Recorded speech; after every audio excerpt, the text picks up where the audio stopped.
വാർത്തകളിലേക്ക്. CPM പാലക്കാട് ജില്ലാ സെക്രട്ടേറിയറ്റിൽ NN കൃഷ്ണദാസിന്റെ വിമർശനം. മാധ്യമങ്ങളെ അധിക്ഷേപിച്ചതും പെട്ടി വിവാദം അനാവശ്യമെന്ന് പറഞ്ഞതും ഉപതെരഞ്ഞെടുപ്പിൽ തിരിച്ചടിയായി.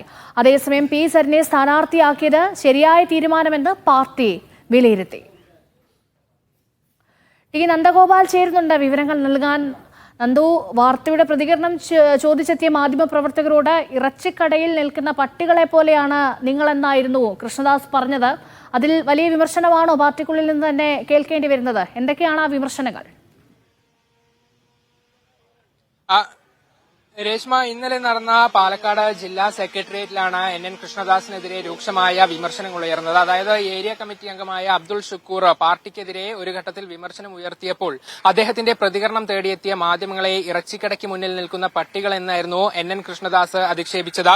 ഇതിനെതിരെയാണ് അദ്ദേഹത്തിന് വലിയ വിമർശനം നേരിടേണ്ടി വന്നത്. അതായത് CPM ജില്ലാ സെക്രട്ടേറിയറ്റിലെ അംഗങ്ങൾ അദ്ദേഹത്തെ മാധ്യമങ്ങളെ അധിക്ഷേപിച്ചത് ശരിയായില്ല എന്ന് ചൂണ്ടിക്കാട്ടുകയായിരുന്നു. ഒപ്പം തന്നെ CPM ഏറ്റവും കൂടുതൽ ഉയർത്തിക്കാട്ടിയ ഒരു വിവാദമായിരുന്നു നീലപ്പെട്ടി വിവാദം. ഇതുമായി ബന്ധപ്പെട്ട് CPM വലിയ രീതിയിലുള്ള ആരോപണങ്ങളൊക്കെ തന്നെ ഉന്നയിക്കുകയും ചെയ്തിട്ടുണ്ടായിരുന്നു. പക്ഷേ ആ ഘട്ടത്തിൽ NN കൃഷ്ണദാസ് തന്റേതായ ഒരു നിലപാട് സ്വീകരിക്കുകയും ഈ പെട്ടി വിവാദം അനാവശ്യമാണ് എന്നുൾപ്പെടെയുള്ള കാര്യങ്ങൾ പറയുകയും ചെയ്തിട്ടുണ്ടായിരുന്നു. അദ്ദേഹത്തിന്റെ ഈ പരാമർശനത്തിനും വലിയ വിമർശനം നേരിടേണ്ടി വന്നിട്ടുണ്ട്. NN കൃഷ്ണദാസിന്റെ ഇത്തരത്തിലുള്ള നടപടികളൊക്കെ തന്നെ തെരഞ്ഞെടുപ്പിൽ തിരിച്ചടിയായി എന്നുള്ളതാണ് ജില്ലാ സെക്രട്ടേറിയറ്റിൽ ഉയർന്ന വിമർശനം. അതേസമയം സരിനെ സ്ഥാനാർത്ഥിയാക്കിയത് നല്ല തീരുമാനമായിരുന്നു എന്നുള്ള ഒരു നിലപാടും ജില്ലാ സെക്രട്ടേറിയറ്റിൽ സ്വീകരിച്ചിട്ടുണ്ട്. 2 ദിവസം കഴിഞ്ഞാൽ പാലക്കാട് ഏരിയ സമ്മേളനം തുടങ്ങാനിരിക്കുകയാണ്. അതിനിടെയാണ് ഇന്നലെ നടന്ന ജില്ലാ സെക്രട്ടേറിയറ്റിൽ NN കൃഷ്ണദാസിനെതിരെ വിമർശനം ഉയർന്നത്. ഏരിയ സമ്മേളനത്തിലും സമാനമായ വിമർശനങ്ങൾ ഈ ഘട്ടത്തിൽ ഉയരുമെന്നുള്ളതാണ് അറിയുന്നത്.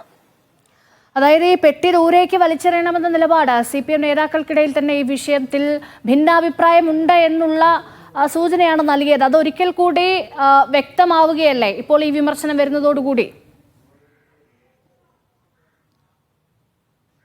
തീർച്ചയായിട്ടും ഈ ഒരു പെട്ടി വിവാദത്തിൽ CPM-ന് 2 നിലപാടുണ്ട് എന്നുള്ളത് ആ ഘട്ടത്തിൽ തന്നെ മനസ്സിലായതാണ്.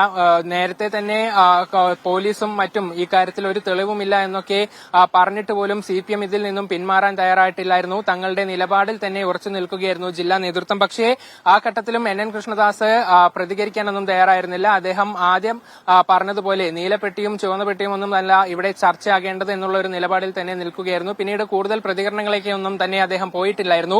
പക്ഷേ നേതാക്കളുടെ ഭാഗത്തു നിന്നും അന്ന് തന്നെ വലിയ വിമർശനങ്ങളൊക്കെ ഉയർന്നിട്ടുണ്ട്. അപ്പോൾ നിലവിൽ ഈ ഒരു തെരഞ്ഞെടുപ്പ് ഫലത്തിൽ ഒരു തിരിച്ചടി നേരിട്ടത് NN കൃഷ്ണദാസിന്റെ ഇത്തരം പരാമർശങ്ങൾ കൂടിയാണ് എന്നുള്ളതാണ് പറയുന്നത്. പെട്ടി വിവാദത്തിനോടൊപ്പം തന്നെ മാധ്യമങ്ങൾക്കെതിരായ അദ്ദേഹത്തിന്റെ അധിക്ഷേപവുമാണ് ഇങ്ങനെ തിരിച്ചടിയായത് എന്നുള്ളതാണ് ഇവർ ചൂണ്ടിക്കാട്ടിയത്. ശരി, നന്ദഗോപാലാണ് വിവരങ്ങൾ നൽകിയത്.